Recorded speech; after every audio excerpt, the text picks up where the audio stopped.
Sandwiched between the Atlantic Ocean and the Sahara Desert, Morocco is one of the countries with the harshest cultivation conditions in North Africa. The peaks of the Atlas Mountains, exceeding 4,000 meters in altitude, remain snow-capped, while not far away are semi-arid regions frequently facing droughts and water scarcity. Yet, right on that arid land, Morocco possesses nearly 95% of the world's remaining natural Argan forests, has become the global largest sardine exporter, and ships millions of tons of fresh fruits and vegetables across the Strait of Gibraltar to Europe's most demanding markets each year. So how can a nation lacking water and arable land build a large-scale agricultural and fishery production machine right on the edge of the Sahara Desert? Right now, let's join Agriculture Insight to discover how Morocco utilizes every drop of water, every hectare of land, and its advantages from the Atlantic Ocean to create one of the most efficient agricultural systems in the Mediterranean region.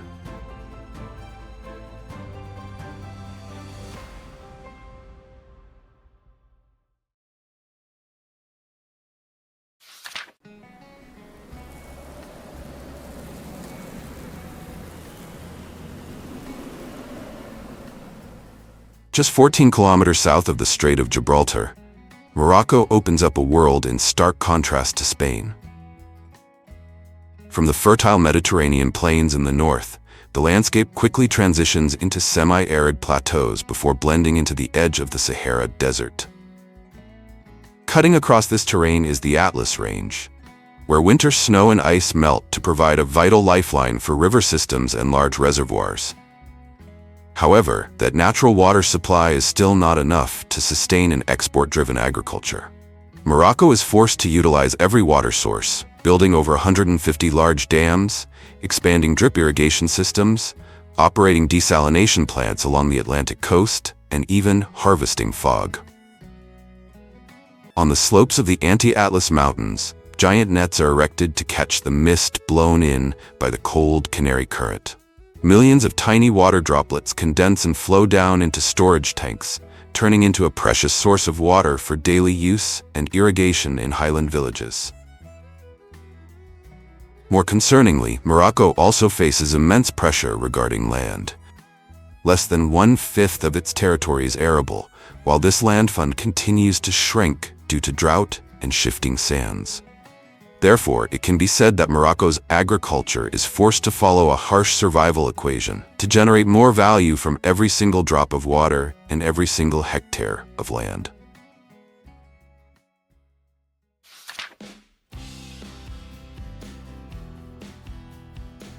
Right across the semi-desert regions, nearly 95% of the world's remaining natural Argan forests are concentrated in southwestern Morocco, providing an almost exclusive source of raw material for the liquid gold that is 10 times more expensive than olive oil.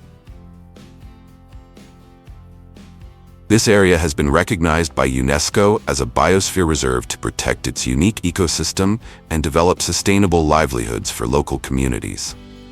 Thanks to root systems plunging dozens of meters deep to independently source water, Argan trees can grow resiliently amidst the arid land, serving both as a shield to halt desertification and as the lifeblood for about 3 million people. Visiting Morocco during the harvesting season, you will encounter a striking sight: native goats climbing up to 10-meter-high Argan branches to eat the fruit. Although seeds were once traditionally collected from goat droppings, cooperatives have completely eliminated this practice today to ensure the strictest hygiene standards for the international market. Instead of shaking the trees like olives, locals pick up every single Argan fruit that has naturally ripened and fallen to the ground, transporting them to cooperatives for processing. They do this to avoid breaking branches and to help the trees continue thriving across generations. After harvesting, all Argan fruits must be sun-dried before removing the hard, dry flesh. At the cooperatives of the Berber people, North Africa's oldest indigenous community, stone hammers are used to crack open the hard shells, and hands are used to extract the kernels inside. Most women here once had very few opportunities for education and employment, but thanks to the Argan cooperatives, they can make a living by participating in almost every stage of argan oil production, from shelling and oil pressing to final packaging. For culinary oil, the kernels are lightly roasted and then ground using traditional stone mills, creating a distinct aroma and a rich, creamy flavor. As for cosmetic oil, to avoid degrading precious nutrients under the effect of heat, the kernels go straight into cold presses to retain the maximum amount of vitamin E and natural unsaturated fatty acids. Beyond serving domestic cuisine with aromatic oil-drizzled couscous or the renowned amlu almond butter, the majority of argan oil is now exported to the European Union and the United States, serving as the foundation for high-end cosmetic lines by brands like L'Oreal and The Body Shop. Rich in vitamin E and natural fatty acids, this liquid gold delivers exceptional moisturizing, deep repairing, anti-aging, and hair protection benefits.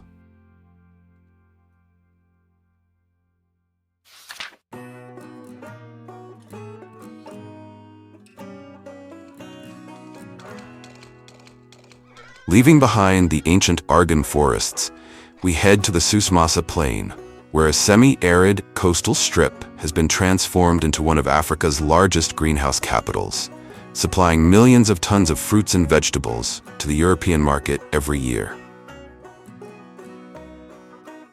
These structures are called net houses or film greenhouses rather than traditional glass houses because the local climate, under the influence of the Sahara Desert, is extremely harsh and scorching hot. Instead of using glass to trap heat, Moroccan farmers use flexible polyethylene plastic sheeting combined with specialized shading nets. This design helps reflect excess solar radiation, lowers temperatures, and fully harnesses cool sea breezes to naturally ventilate the cultivation areas.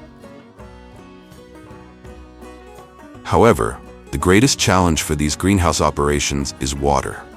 To solve this survival equation, Morocco has put into operation the Agadir seawater desalination plant, one of the largest facilities in the world combining domestic water supply with agricultural irrigation.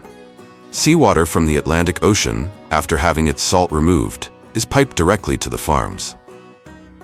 Thanks to this precious water source, the majority of greenhouse farms in Morocco utilize automated drip irrigation systems. Water and nutrients are precisely delivered to each plant root in real time, saving up to 40% of water compared to traditional flood irrigation. Inside endless rows of greenhouses, farmers cultivate high-value crops year-round, such as blueberries, strawberries, and bell peppers. But tomatoes are the undisputed king of production. Strict control over temperature and irrigation enables tomato yields to reach 200 to 300 tons per hectare annually, 4 to 5 times higher than outdoor farming, while ensuring uniform fruit quality. Notwithstanding major climatic hurdles, Morocco occupies a prime geographical location for export. Separated from Europe by just a narrow strait, it allows trucks carrying fresh produce to reach Paris or Madrid in only 48 to 72 hours. Specifically regarding tomatoes, Morocco has surpassed Spain to become the second largest supplier to the European Union, accounting for roughly 70% of total tomato imports from outside the EU bloc into this market.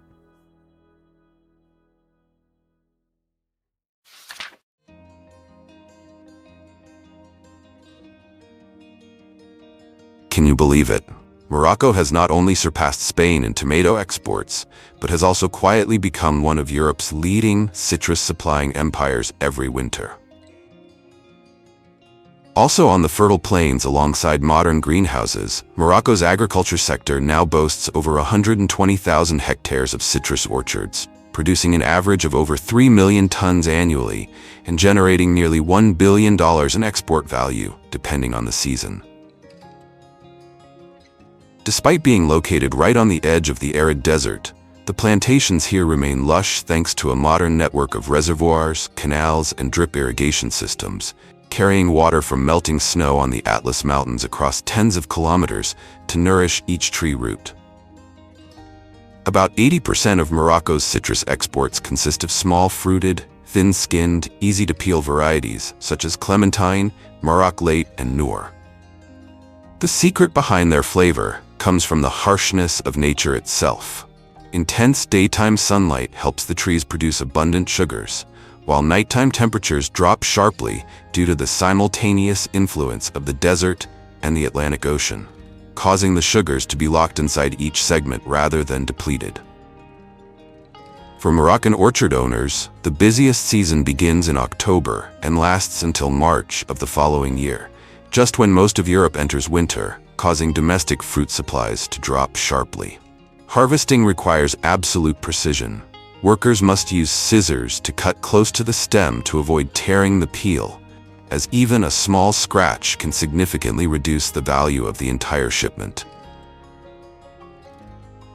Immediately after leaving the orchards, trucks loaded with citrus fruits are gathered at large-scale automated packing plants. The processing begins with washing using ozone water, after which the fruits are passed directly through AI camera systems and optical sensors to automatically analyze every detail regarding size, color, shape, and uniformity, while eliminating even the smallest surface defects. It can be said that citrus is Morocco's most important export card. Proof of this is that, facing fierce competition from Egypt and Turkey to maintain market share in Europe and the UK, the government has launched export subsidies of up to about $100 per ton of products leaving the port. The goal is not only to protect the position of Moroccan citrus on European supermarket shelves, but also to turn this North African nation into the Mediterranean region's hub for high-quality fruit supply.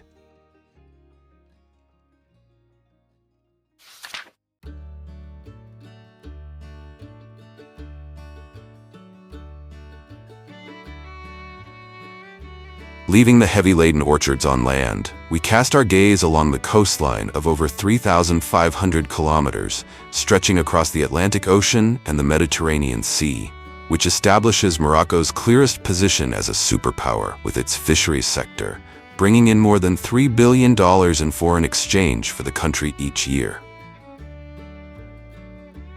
Despite facing many pressures from the depletion of natural resources, Morocco's offshore waters are fortunately located in one of the 4 rare regions in the world where the upwelling phenomenon occurs. These cold northern currents continuously push nutrients from the deep sea to the surface, creating a nutrient-rich environment to attract massive schools of pelagic fish, especially sardines. This unique natural resource has made Morocco the world's largest exporter of sardines, accounting for about 42% of global canned sardine export market share and contributing 3% to the country's total export turnover. All fishing activities rely on more than 150 traditional units and a workforce of over 100,000 fishermen stationed at sea, strictly controlled by the government through a rigorous management system to preserve precious resources against exploitation pressure. Immediately after docking, the fresh batches of sardines are transferred directly into modern industrial processing systems, with dozens of large and small enterprises located along the coast.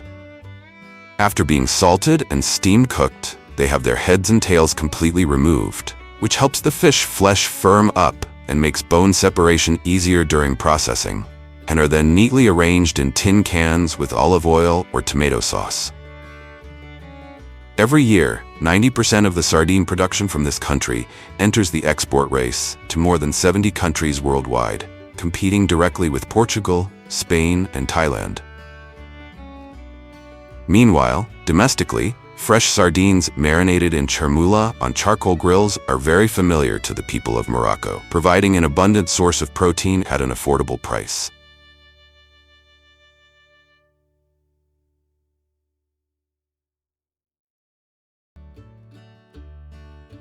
Although Ethiopia lies near the equator, instead of being concentrated in hot deserts or savannas, most of the country's population and agricultural activity are located on highlands, ranging from 1,100 to more than 3,000 meters above sea level. This remarkable elevation makes Ethiopia an exception in Africa. Its cool climate, Abundant rainfall and fertile mountain slopes have nurtured the forests where Arabica coffee originated. Vast grasslands that support tens of millions of livestock, and grain fields stretching across the highlands. However, this terrain has also made the development of large-scale agriculture a constant challenge. Mountains and valleys divide the landscape, making farming, transportation, and the expansion of agricultural production far more complicated than on the vast plains of the United States or Europe. For thousands of years, Ethiopians have had to adapt to these conditions. And it is this process of adaptation that has created one of the most diverse and distinctive agricultural systems in Africa.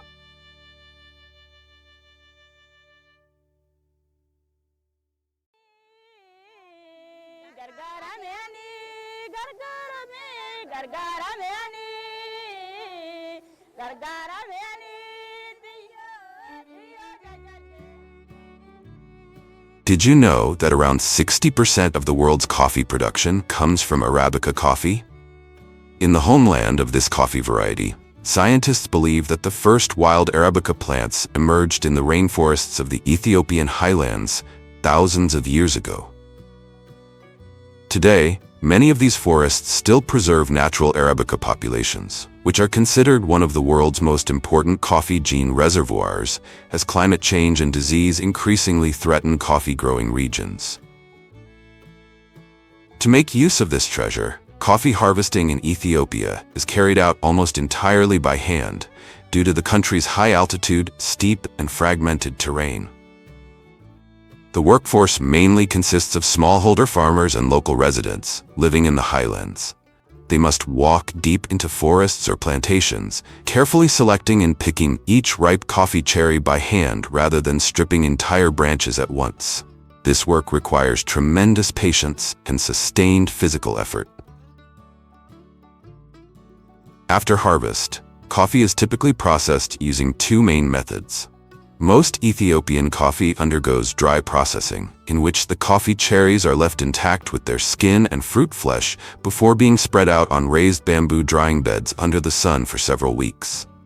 During this period, farmers must constantly turn the cherries to ensure even drying and prevent mold growth. Once fully dried, the outer layers are removed using milling machines to reveal the green coffee beans inside. Spending days resting inside the sweet fruit allows the beans to absorb natural sugars, resulting in rich, sweet coffees with notes of ripe fruits such as blueberry, peach, and honey, flavors that are highly prized in the specialty coffee market. Meanwhile, wet processed coffee is sent directly to a depulping machine immediately after harvesting. Here, rotating drums and flowing water quickly remove most of the outer skin and fruit flesh, helping to prevent uncontrolled fermentation that could negatively affect the flavor of the beans. However, after this stage, the coffee beans are still coated with a sticky, sugar-rich mucilage layer.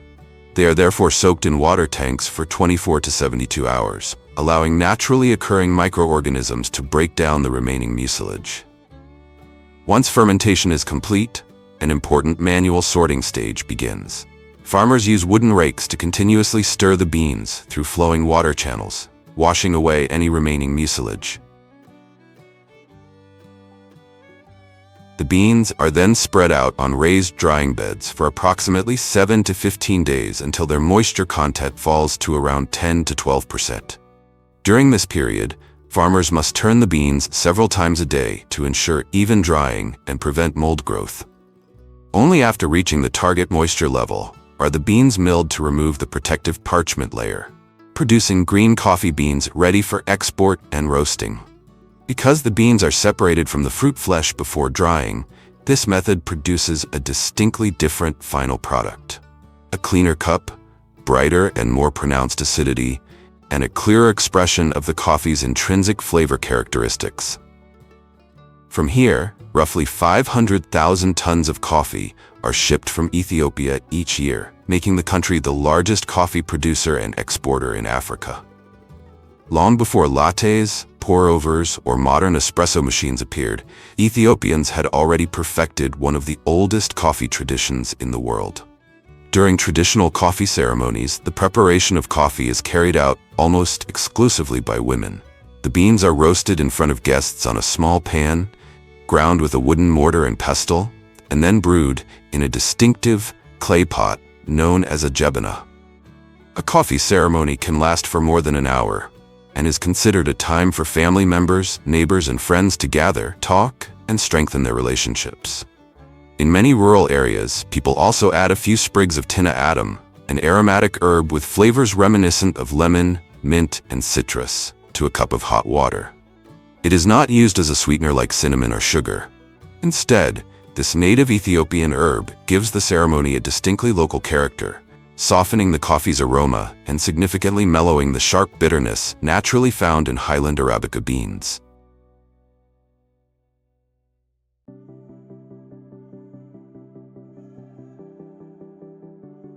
More than 100 times smaller than a wheat grain, teff is one of the smallest cereal crops in the world, yet it has sustained the people of Ethiopia for thousands of years.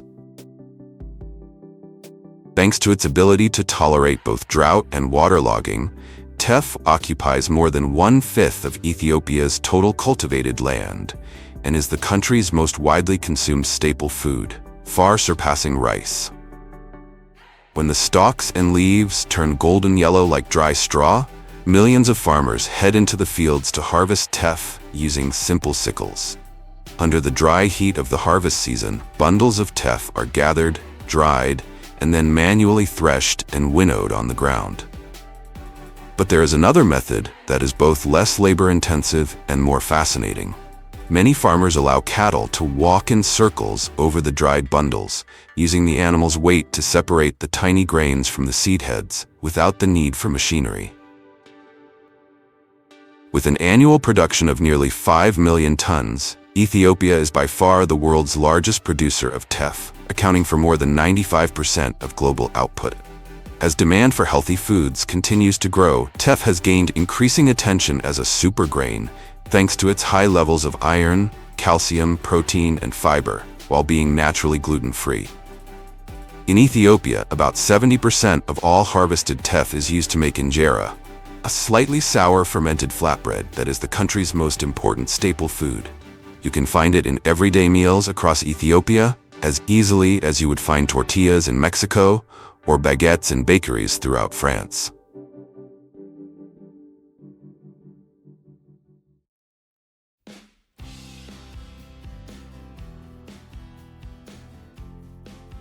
Alongside Ethiopia's golden teff fields, the country's highlands are also home to another enormous living asset, the largest livestock population in Africa, contributing as much as 30 to 40% of the total value of the nation's agricultural sector.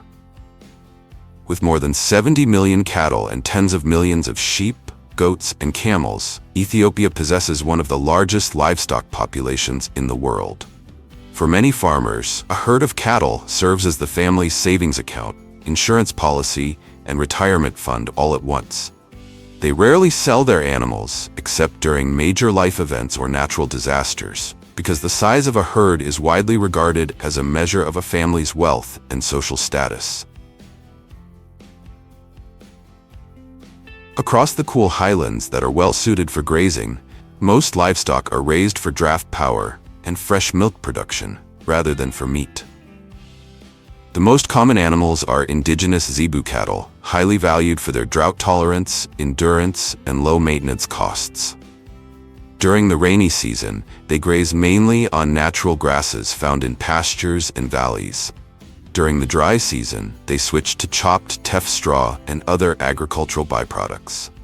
In return, farmers rely on their strength to plow fields, transport agricultural goods, and tread on harvested grain to separate the kernels after each harvest. To witness the immense scale of this livestock economy firsthand, visit major highland livestock markets such as Shashamane or Ambo. From early morning, farmers walk their cattle, sheep, and goats for dozens of kilometers to reach trading centers. Buyers do not evaluate animals through paperwork or electronic records. Instead, they inspect the animal's condition directly, check its teeth to estimate age, feel its muscles, and examine its hump to assess fat reserves and working ability before making an offer. Once a deal is reached, the agreement is often confirmed verbally in front of respected community witnesses. This tradition has transformed livestock markets into more than just places where animals are bought and sold. They also serve as important social hubs that help drive commerce throughout Ethiopia's highland regions.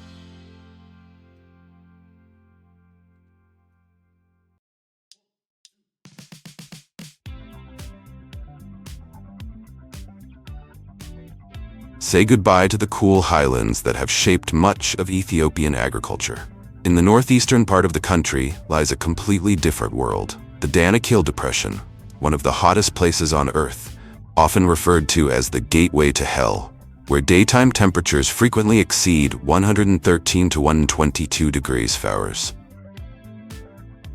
This landscape exists because Ethiopia sits at the junction of three major tectonic plates that are slowly pulling apart.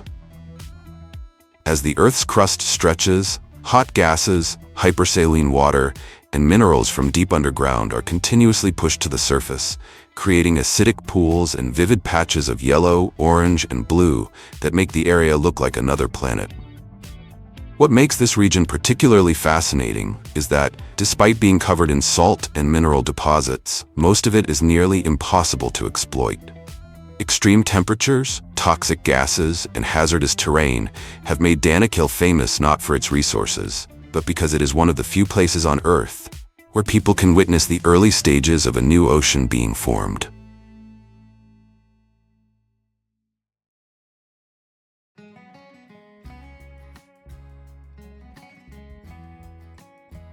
Yet just 10 to 15 kilometers away, thousands of Afar and Tigrayan people continue to endure the harsh conditions, quietly harvesting salt from the vast white salt flats of Lake Assal.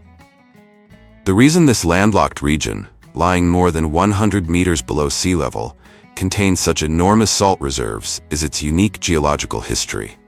In the distant past, the Red Sea repeatedly flooded the entire depression. Later, as tectonic movements isolated the basin from the sea, the immense body of water gradually evaporated under Danakil's extreme heat, leaving behind salt deposits tens to hundreds of meters thick beneath the ground. A typical workday in Danakil begins before dawn to avoid the worst of the scorching heat. At first glance, these salt flats appear to be nothing more than a thin crust of crystals covering the surface. But to reach the purest salt, workers must first break through the weathered soil and upper salt layers before digging several dozen centimeters down. There are no pneumatic drills or modern mining machines here. Every step relies on physical labor and simple hand tools. Using crowbars, workers pry massive slabs of salt from the ground, then shape them with machetes and short axes into nearly uniform rectangular blocks known as amole. A block that is too large becomes difficult to transport, while one that is too small loses value and reduces transport efficiency. Finally, once the salt blocks have been cut, the backbone of the entire logistics system emerges. Long caravans of camels and donkeys. A fully grown camel can carry around 140 kilograms of salt, while a donkey carries roughly half that amount. Guided by traders, these pack animals travel in long lines across deserts and highlands towards cities deep in the Ethiopian interior. Today, most of this salt is used for food consumption, food preservation, and livestock production. But for many centuries, amole blocks served as a form of currency in various parts of Ethiopia, even being used to determine the value of livestock, grain, and everyday necessities.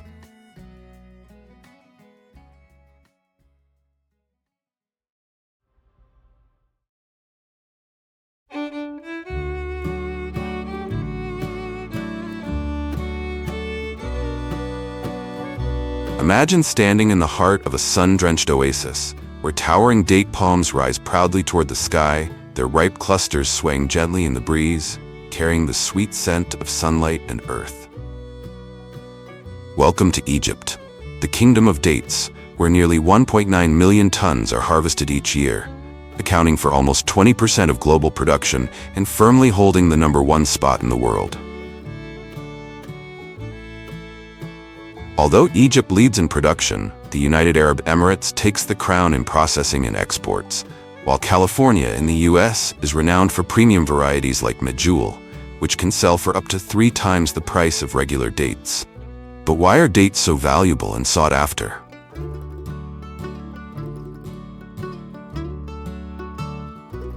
While cane sugar, refined through an intensive industrial process, offers 99.9% pure sucrose with little nutrition, dates naturally provide up to 70% sugars, enriched with fiber, minerals, and antioxidants, outshining even raisins and prunes.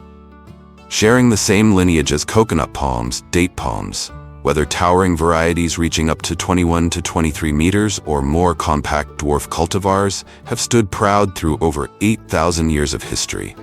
Their resilience and enduring presence have earned them the honor of being considered one of nature's most precious treasures.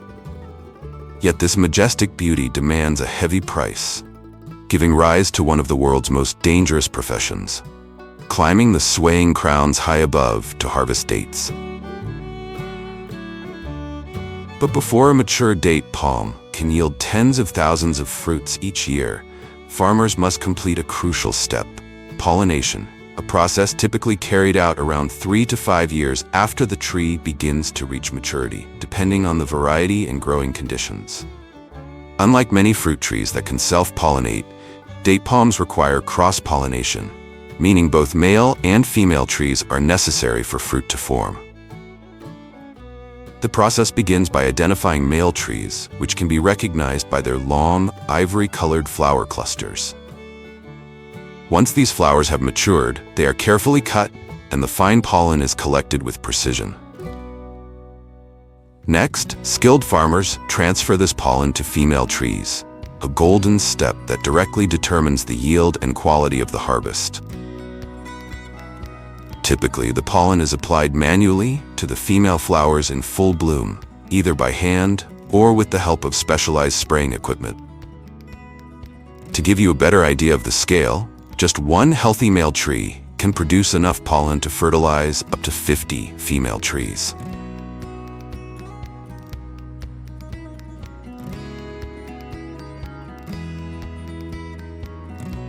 About 20 to 25 days after pollination, tiny, tender date fruits begin to form on the flower clusters of the mother tree, marking the quiet start of their journey under the sun and wind. An interesting fact you might not know is that about 2 months before harvest season, the date clusters are covered with breathable mesh bags, like natural armor, to protect them from pests and insects, while also helping the fruit ripen evenly, develop a richer color, and enhance their flavor. And if you're a patient and dedicated farmer who tends the trees until around the 6th year and beyond, you'll be rewarded with sweet, bountiful clusters of fruit each September. At small and medium-sized date farms, under the scorching desert sun, rope climbing tools become the only means for farmers to reach the towering clusters of dates high above.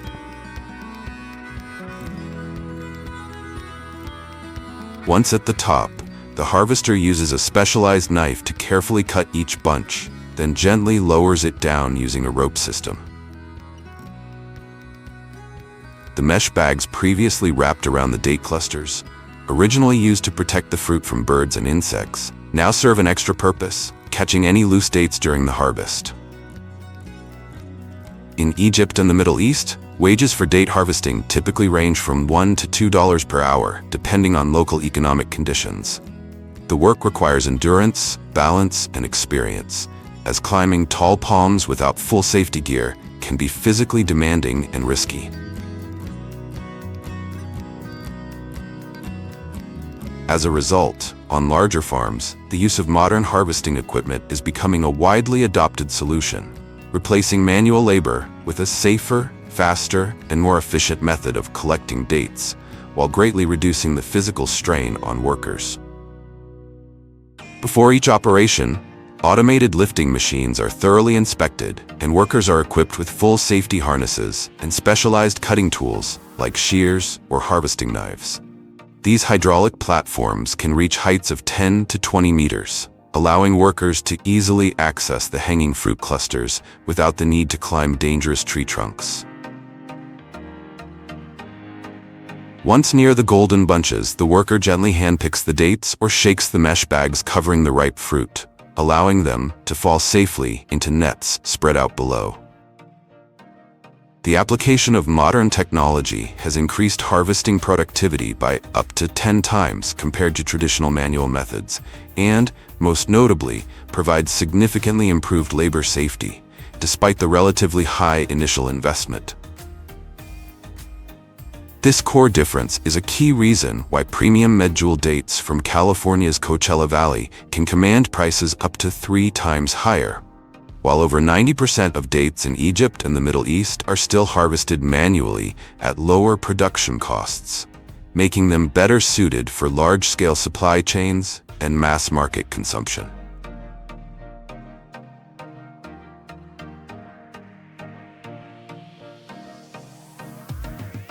But the sun-drenched desert accounts for only half of the date's exceptional quality. The other half of this sweet journey truly begins once the ripe fruits enter the factory, where the final caliber of each date is ultimately determined. Upon arrival at the factory, all dates undergo an initial inspection before entering the production line. Any batches that do not meet the required standards are either rejected or diverted for separate handling. Meanwhile, the batches that meet the standards are moved onto the processing line. First, the dates are poured onto conveyor belts and transported to the cleaning area. Here, they are submerged in large water tanks with air agitation and high-pressure water jets. This step is designed to remove dirt, sand, insects, and any other impurities clinging to the fruit's outer skin. While high-pressure washing effectively removes dirt, debris, and surface residues from the dates, it does not completely eliminate pesticide residues that may have penetrated beneath the skin. Therefore, strict control of farming practices and careful sourcing of raw materials are essential to ensure safe, high-quality products. After cleaning, the dates are transferred onto multi-lane conveyor belts, which align the fruits into neat rows to prevent overlap and minimize bruising.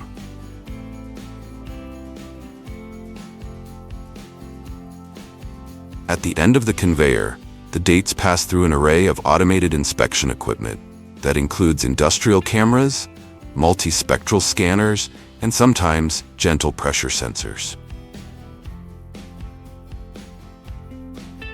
This advanced system can handle up to 50,000 dates per hour, equivalent to the manual output of around 1,000 workers in the same time frame, greatly optimizing productivity, reducing labor costs, and ensuring high sorting accuracy. For premium whole fruit fresh products, the sorted dates undergo one final manual inspection by staff to ensure that only the highest quality fruits make it to the next stage. Depending on the intended use, the dates are either packaged fresh as whole fruits or sent to drying chambers. Drying extends their shelf life and prepares them for further processing into value-added products. For dwarf varieties of date palms such as the Barhi cultivar, the fruits often ripen to a bright golden yellow, making them especially popular for fresh consumption. These trees are easier to care for and harvest, and their fruits are also more affordable. If dried, the dates are processed using a hot air convection system where both temperature and humidity are carefully controlled. This method reduces the moisture content to an ideal level, typically below 20%, extending shelf life while preserving the fruit's natural sweetness and soft, chewy texture. Some premium products undergo additional steps after drying. These include pitting and stuffing, with popular fillings like almonds, walnuts, or soft cheeses. Once stuffed, the dates are gently reshaped using molds to ensure a consistent appearance. But the journey isn't over yet. Before we explore the remarkable uses of date seeds and the sweet, pureed flesh, we first step into the world of modern packaging. After undergoing thorough inspection, each date is transferred into an automated portioning machine, where sensors precisely determine the required weight for each peck, ensuring consistency across all finished products. Next, the dates travel through chutes and are automatically dispensed into bags, boxes, or plastic trays, depending on the intended packaging format. A heat sealing system works in perfect sync with the portioning unit to immediately seal each package, preventing exposure to outside air and helping maintain freshness.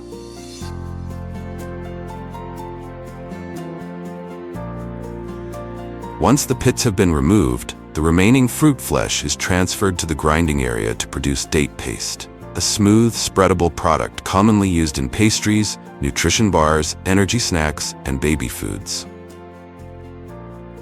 All the fruit is fed into an industrial grinder, where the dates are finely ground into a soft, uniform paste.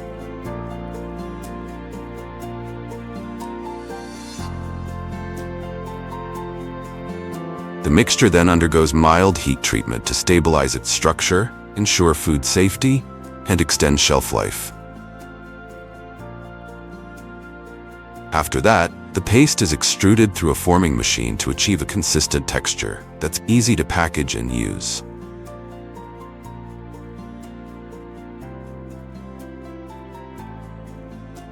Finally, the date paste is packed into small pouches, plastic tubs, or large commercial bags, depending on its intended application. But the sweetness of dates doesn't stop there. Once the flesh is extracted, it's slowly cooked at around 80 to 90 degrees Celsius for approximately 4 to 6 hours, transforming into a rich, caramel-colored syrup that captures the very essence of the fruit. The natural sugar content in date syrup can reach up to 75%, making it a powerful and nutritious sweetener. From ancient groves to cutting-edge facilities, the story of dates is one of heritage, resilience, and innovation. Today, what began as a humble desert fruit now stands as a symbol of both tradition and technological advancement. One bite at a time.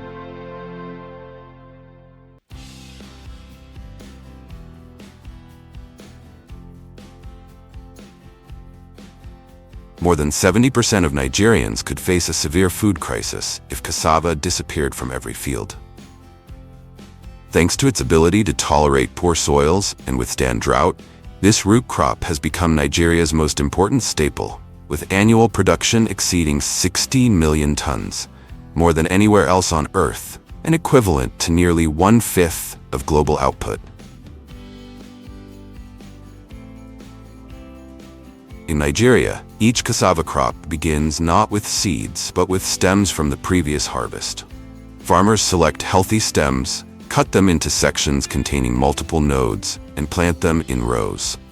From these nodes, young shoots emerge above the ground, while below the surface, some of the roots gradually swell, accumulate starch, and develop into clusters of tubers around the base of the plant.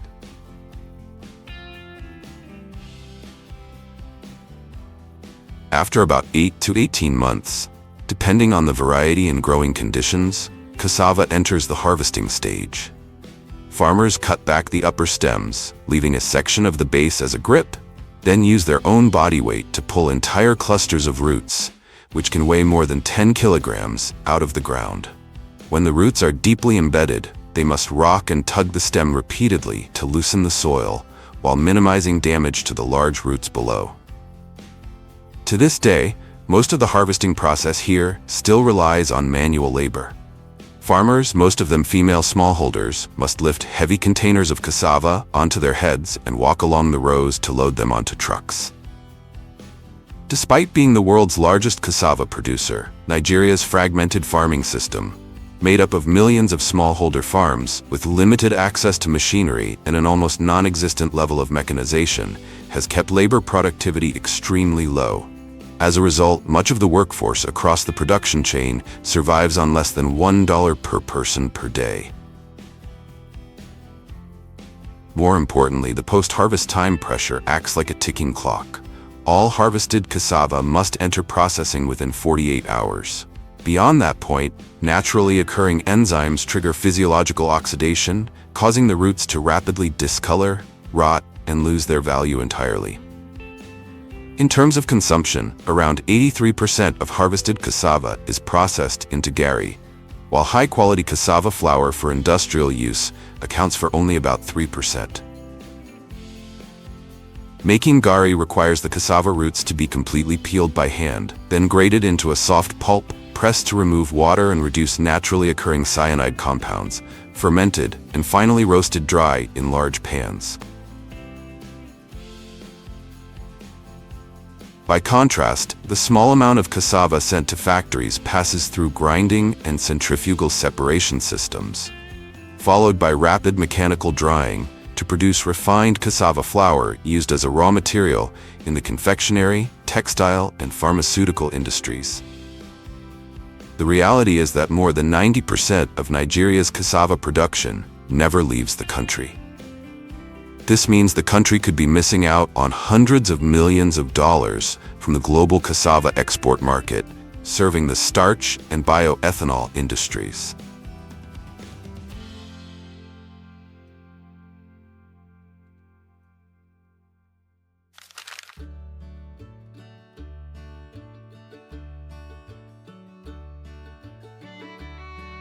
In stark contrast to cassava, 250,000 to 300,000 tons of cocoa, often called brown gold, brings Nigeria into the global chocolate supply chain each year, generating up to $2 billion in export revenue. Yet beneath this boom lies a bitter mixture of hardship, hope, and high-stakes gambles. Deep in the dense green cocoa farms of southern Nigeria, the pods do not ripen all at once, so farmers must move from tree to tree, looking for changes in pod color that signal ripeness before harvesting each ripe pod individually. Pods growing low on the tree are cut directly at the stem, while those on higher branches are harvested with long-handled cutting knives to precisely cut the pod stems without damaging the flower cushions, the areas where the tree will continue to flower and bear fruit in future seasons. Immediately after harvesting, the cocoa is usually processed right on the farm. The pods are gathered into piles and split along the grooves of their shells with machetes, using just enough force to break through the thick husk without cutting too deeply and damaging the beans. Workers then use their hands to separate the entire mass of beans and surrounding pulp from the fibrous material inside. But not every pod that is opened reveals a reward. Cocoa needs rain and humidity to grow, but when the rains persist, those same conditions help black pod disease spread, turning the beans inside into dark brown, rotting masses. In one study conducted in Nigeria, black pod damaged around 22% of the pods recorded, and the figure could be even higher if the disease is not controlled. Even so, Nigeria's cocoa sector has not suffered the same severe climate shocks as those of its West African neighbors, Côte d'Ivoire and Ghana. Most of Nigeria's cocoa still leaves the country as beans and raw cocoa materials to be further processed within the global chocolate supply chain, rather than undergoing further processing domestically. As global supplies fell short, Nigerian cocoa prices surged from around $2,200 per ton to nearly $11,000 by the end of 2024. For farmers who had long believed their cocoa was underpriced for years, this boom has truly been a rare, sweet surprise.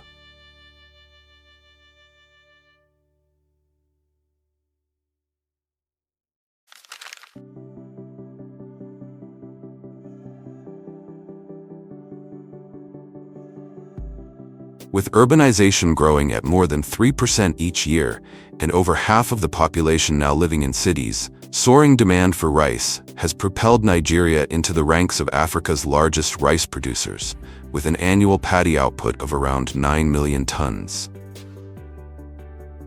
Yet behind this enormous production lies countless small rice fields that still depend heavily on manual labor. Because only about 1% of Nigeria's rice-growing land is equipped with irrigation, farmers are forced to sow rice seeds into dry fields and wait for the first seasonal rains to trigger germination. Around 3 to 5 months later, Even a small field can require dozens of workers to harvest the crop by hand. They cut each clump of rice with sickles, tie them into bundles, and repeatedly beat them against metal drums until the grains separate from the stalks, a job that a modern combine harvester can complete in almost a single pass.